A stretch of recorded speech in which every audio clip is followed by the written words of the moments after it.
2 more teams to go, so let's give it up for Axam. Emmanuel, you ready? You're on mute, so make sure you can control slides and Hi. we'll get ready to go. Yes, hi. Hi, everyone. We're Team Axam. So we are an edtech AI solution. So our original business thesis was kind of all over the place, actually, before I go there.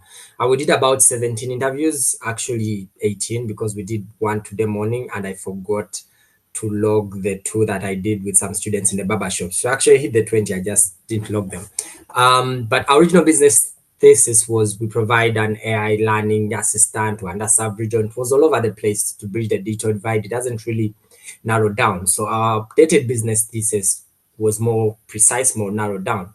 We provide New York schools or even out of state schools, 6 to 12 graders with an intuitive offline AI platform, and they can also help teachers reduce prep time by 3 to 5 hours, kind of like measurable things that are narrowed down.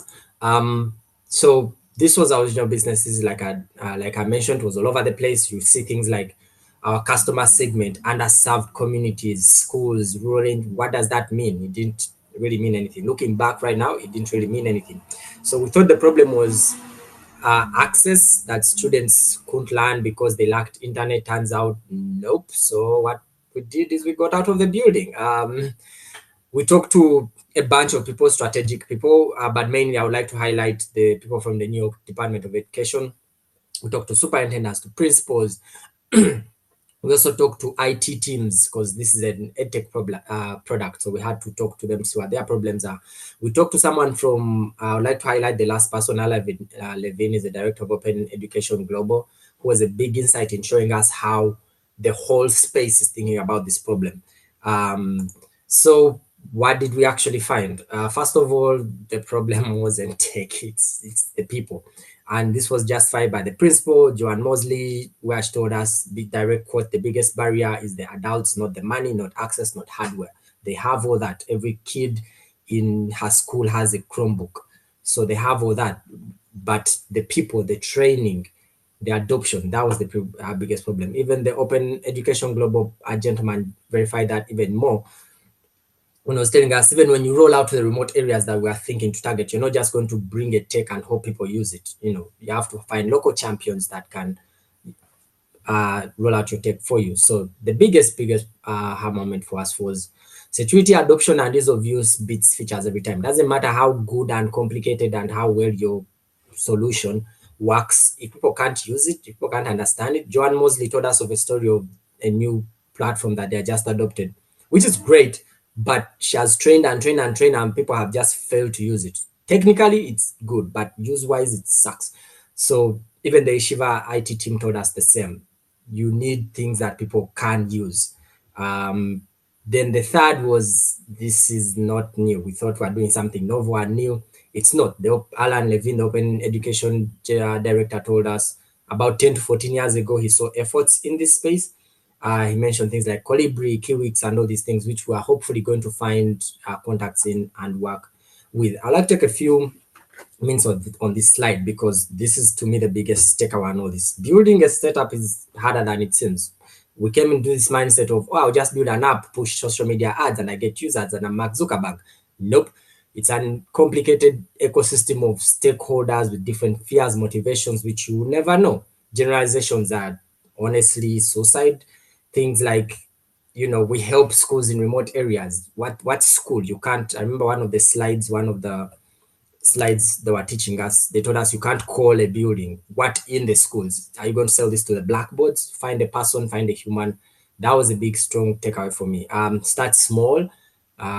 So we pivoted to, we do offline algebra for 6 to 12 graders. That's a business. We offer offline tech for every education institute on earth. That's just nonsense. It's a fantasy. Talking to people will get you more than anything we'll ever do. Google, especially 20 conversations with someone will show you the complexities, the processes, the politics of things, which no matter how much you Google for how many years, you will never get to know that. But just talking to people will get you all that. Never assume the problem. That's also another big takeaway. You may think it's a problem, then we talk to people and realize that doesn't even register on their radar or your target customer. And when the tech works, it will solve so many other things that you're not aware of. We thought we were just solving, access. People don't have internet to use ChatGPT and all these things. We're trying to give them an AI to teach them. We found out if we do this really well, we can solve teacher burnout, security nightmares, IT's help desk tickets. We can solve all those if we do this really well. These are problems we didn't even know we could solve. But if we do this really well, those are other use cases. So, as said before, when we found all this, we pivoted, which was a sensible thing. We went from students in rural areas, yada yada, to specific NYC 6 to 12. We are selling to a principal. And I know it's a complex ecosystem, but we now have a picture of it. Our preposition went from offline tutor to something that reduces teachers' prep time by 3 hours, something that helps teachers, something specific that we can start on and execute. So the real jobs to be done, we have to make this easier for the principals. You can't give them a tech and it just becomes more problematic and people can't even use it. We have to save teachers time so they can spend more time teaching than preparing materials.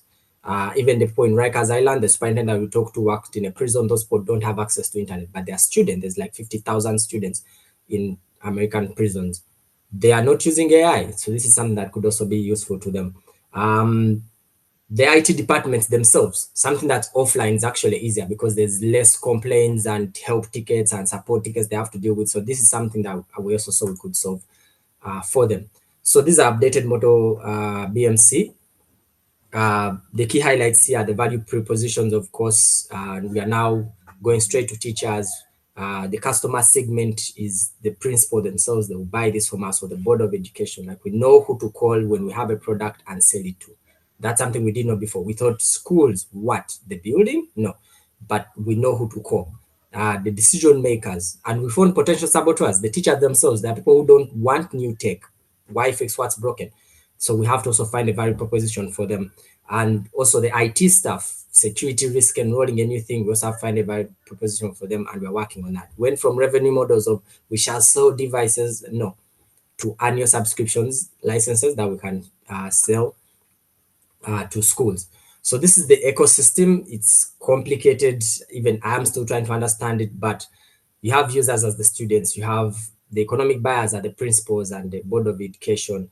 You have the PTA can influence this. As you can see, the PTA can influence and be like, we don't want this thing. The tech assistants can also block this if they feel it's not secure enough or if it's not going to work well within their ecosystem, which is something big the Shiva IT team told us about. Some of more, and I mentioned before, the biggest insight was this is a campaign. It's not it's a whole ecosystem. You're dealing with the Department of Education, the board of directors, the principal. It's a whole ecosystem. So our next move, like I said, we're getting really specific. Develop an MVP that's focused on one thing, maybe get algebra or calculus or whatever, and train it really well to do just that and roll that out. And then maybe in the future go to integrate into the existing platforms, add advanced features, work with the NGOs. That's like future vision. But right now, develop one thing that's really good and then expand from there. Yeah, this is the same thing, but in text and immediate actions. We're going to interview more people, find the people who make this curricula, talk to them, develop a low fidelity prototype, and maybe this is the hard part, become a DOE vendor approved because you need to. I don't know how we'll figure that out, but this is where we are. And I would like to thank the whole cohort because we came in here with just ideas, but now we have an evidence process of finding the truth. So thank you. Woo! Let's give it up for Emmanuel and team. Can you go back to your agile diagram? All right, I just want the room to soak this in because this is a really excellent next steps and timeline that you've mapped out with concrete features and thoughts. So kudos to you. Great presentation, Emmanuel. Great presenter. All of you should actually go back to the recording and snip your presentation and share that out with people. It's a really powerful testament to everything that you've learned. So, think of how much time you save by not picking the wrong market. If you think customer discovery is hard, look at all the time savings. So you mentioned in your ecosystem that the principal is the decision maker. What kind of budget do they have? So far all I know is they have their own money and then they also get support from the Department of Ed. The principal I talked to told me it's about it can go from anywhere from 500k, from 100k to 500k, but depending on the school enrollment, there are some other factors that I'm not yet well conversant about. But the department does give them money, then they themselves have their own money. So it will depend on Okay. the school. You mentioned a horror story with Joanne. She tried a new technology and it didn't work, but she's trying. She has money and budget. So you need to find more Joannes to talk to and understand their budget and how to, as you mentioned, become a vendor. So kudos Yeah. to you, Emmanuel. I'll pass it to Arena. Yeah, really, really great job. I'm glad we're on this slide too. Do you have any pilots already set up with this MVP? No, no. Luckily for us, we were still at an idea stage. We hadn't built anything, and this exercise has even helped because imagine we had spent all that time building, and then we find out nope, we have to redo everything. So we are going to start building. We're the both servers, so we're going to train. We found the model we are training. The biggest hurdle right now is finding the curricula. Today I spoke to Jennifer Sparrow. She's part of the CUNY ecosystem. She's a provost or something, and she was giving me insights on where to get the curricula and the material to start training. So we have the model, we have the resources. Now we're going to start training and have maybe an MVP in a few months. That's fantastic to hear. When you do have the MVP, go back to Joanne and say, we solved the exact problem that you mentioned to us in your interview. Do you want to test it out? Great job. Great job, Thank you. Team 239. Okay, last